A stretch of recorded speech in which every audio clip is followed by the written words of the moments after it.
Michael Jackson 150 साल जीना चाहता था। किसी के साथ हाथ मिलाने से पहले दस्ताने पहनता था, लोगों के बीच में जाने से पहले मुंह पर मास्क लगाता था। उसकी देखरेख करने के लिए उसने अपने घर पर लगभग 12 डॉक्टर नियुक्त किए हुए थे, जो उसके सर के बाल से लेकर पांव के नाखून तक की जांच दिन प्रतिदिन किया करते थे। उसका खाना लेबोरेटरी में चेक होने के बाद उसे खिलाया जाता था। उसको व्यायाम कराने के लिए 15 लोगों को रखा हुआ था। माइकल जैक्सन अश्वेत था। उसने 1987 में प्लास्टिक सर्जरी करवाकर अपनी त्वचा को गोरा बनवा लिया था। अपने काले माँ बाप और काले दोस्तों को भी उसने छोड़ दिया। गोरा होने के बाद उसने गोरे माँ बाप को किराए पर लिया और अपने दोस्त भी गोरे बनाए। शादी भी गोरी औरतों के साथ की।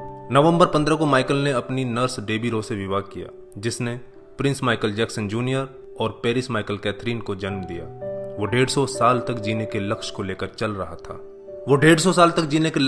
चल रहा था। हमेशा ऑक्सीजन वाले बेड पर सोता था। उसने अपने लिए अंगदान करने वाले डोनर भी तैयार कर रखे थे, जिन्हें वह खर्चा देता था ताकि समय आने पर उसे किडनी, फेफड़े, आंखें, किसी भी शरीर के अंग की जरूरत पड़े तो वह उनको आकर दे दें। उसको लगता था कि पैसे और अपने रसूख की बदौलत मौत को भी चकमा दे सकता है, लेकिन वह गलत साबित हुआ। 25 जून 2009 को उसके दिल की धड़कन रुकने लगी। उसके घर पर 12 डॉक्टर्स की मौजूदगी में हालत काबू में नहीं आए। सारे शहर के डॉक्टर उसके घर पर जमा हो गए, वह भी उसे नहीं बचा पाए। उसने 25 साल तक बिना डॉक्टर से पूछे कुछ नहीं खाया था। अंत समय में उसकी हालत बहुत खराब हो गई थी। 50 साल तक आते आते वह पतन के करीब पहुंच गया था और जून 25, 2009 को वह इस दुनिया से चला गया। जिसने अपने लिए 150 साल जीने के इंतजाम कर रखे थे, उसका इंतजाम धरा का धरा रह गया दोस्तों। जब उसकी बॉडी को पोस्टमार्टम हुआ तो डॉक्टर ने बताया कि उसका शरीर हड्डियों का ढांचा बन चुका था। उसका सिर गंजा था, उसकी पसलियां, कंधे, हड्डियां टूट चुके थे। उसके शरीर पर अनगिनत सुई के निशान थे। प्लास्टिक सर्जरी के कारण होने वाले दर्द से छुटकारा पाने के लिए एंटीबायोटिक वाले दर्जनों इंजेक्शन उसे दिन में लेने पड़ते थे। माइकल जैक्सन की अंतिम यात्रा को लगभग 2.5 अरब लोगों ने लाइव देखा था। यह अब तक की सबसे ज्यादा देखी जाने वाली लाइव ब्रॉडकास्ट है। माइकल जैक्सन की मृत्यु के दिन यानी 25 जून 2009 को 3:15 पर विकिपीडिया, ट्विटर और इंस्टा मैसेंजर सभी क्रैश हो गए थे।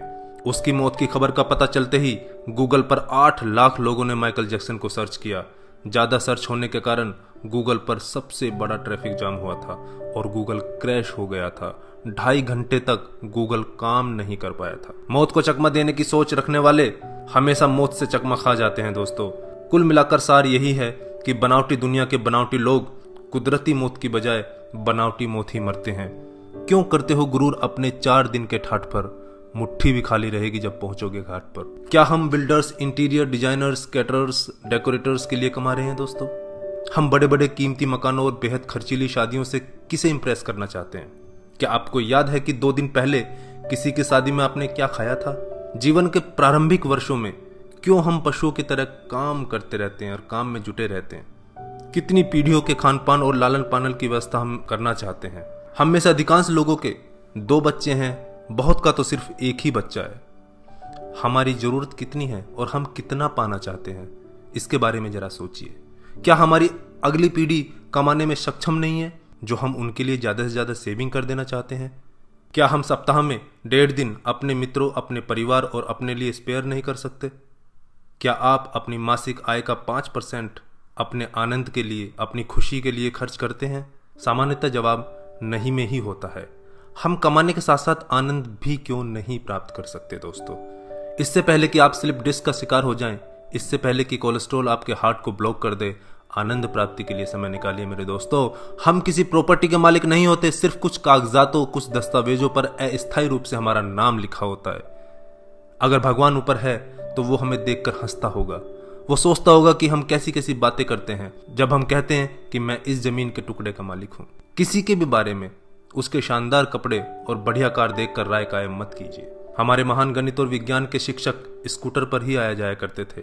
धनवान होना गलत बात नहीं है, लेकिन सिर्फ धनवान होना गलत है। आइए जिंदगी को पकड़ें इससे पहले कि जिंदगी हमको पकड़ ले। एक दिन हम सब जुदा हो जाएंगे, तब अपनी बातें, अपने सपने हम बहुत मिस करेंगे। दिन, महीने, साल गुजर जाएंगे, शायद कभी कोई संपर्क नहीं रहेगा। एक रोज हमारी बहुत पुरानी तस्वीर देखकर हमारे बच्चे हमसे पूछेंगे कि तस्वीर में ये दूसरे लोग कौन हैं। तब हम मुस्कुराकर अपने अदरस आंसुओं के साथ बड़े फक्र से कहेंगे, ये वो लोग हैं जिनके साथ मैंने अपने जीवन के बेहतरीन दिन गुजारे थे। मेरे दोस्तों, जीना सीखिए। धन्यवाद। जय हिंद।